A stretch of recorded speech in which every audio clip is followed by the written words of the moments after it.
नमस्कार. तर मी वर्षा आजच्या एका नवीन रेसिपीमध्ये तुमचं सर्वांचं अगदी मनापासून खूप खूप स्वागत करते. तर मी आज बनवणार आहे मस्त अशी मसाला भेंडी. तर जास्त वेळ न करता आपण रेसिपीला सुरुवात करूया. तर इथे मी अर्धा किलो भेंडी घेतली आहे. भेंडी मी स्वच्छ अशी धुवून घेतली आहे आणि स्वच्छ अशी कपड्याने पुसून घेतली आहे. पुसून घेतल्याने काय होतं माहिती आहे का, भेंडी आपली चिकट होत नाही. तर आता यामध्ये टाकणारे मसाले आपण बघूया.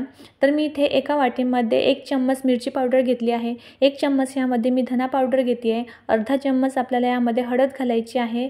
अर्धा चम्मच गरम मसाला घेतला आहे आणि इथे 1 चम्मच मी जिरा पावडर घेतली आहे आणि चवीनुसार आपल्याला यामध्ये मीठसुद्धा घालून घ्यायचं आहे. जर तुम्हाला भेंडी ही चटपटीत आवडत असेल तर तुम्ही यामध्ये 1 चम्मच आमचूर पावडरसुद्धा घालू शकता किंवा चाट मसालासुद्धा घालू शकता.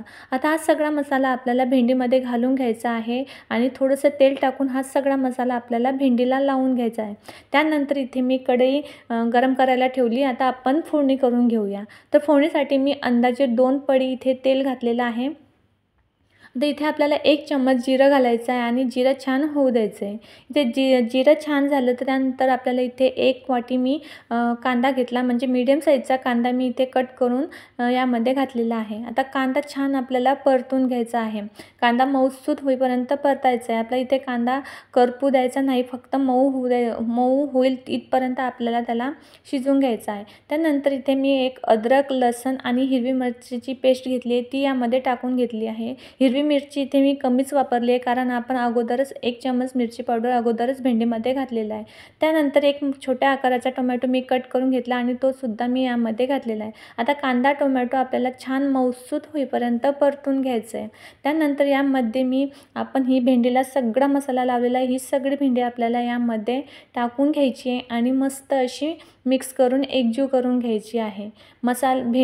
भेंडीमध्ये आता आपल्याला अजिबात मीठ घालायची गरज नाही आहे, कारण सुरुवातीलाच आपण मसाल्यामध्ये चवीनुसार मीठ घेतलेलं होतं, म्हणून आता आपल्याला यामध्ये मीठ घालायचं नाही.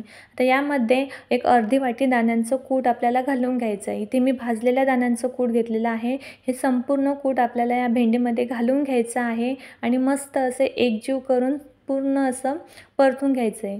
भेंडी म्हटलं म्हणजे लहान मुलांच्या आवडीची भाजी असते, पण नेहमी त्याच पद्धतीची करून कंटाळा आला असेल तर तुम्ही अशा पद्धतीची भाजी नक्की एकदा ट्राय करा.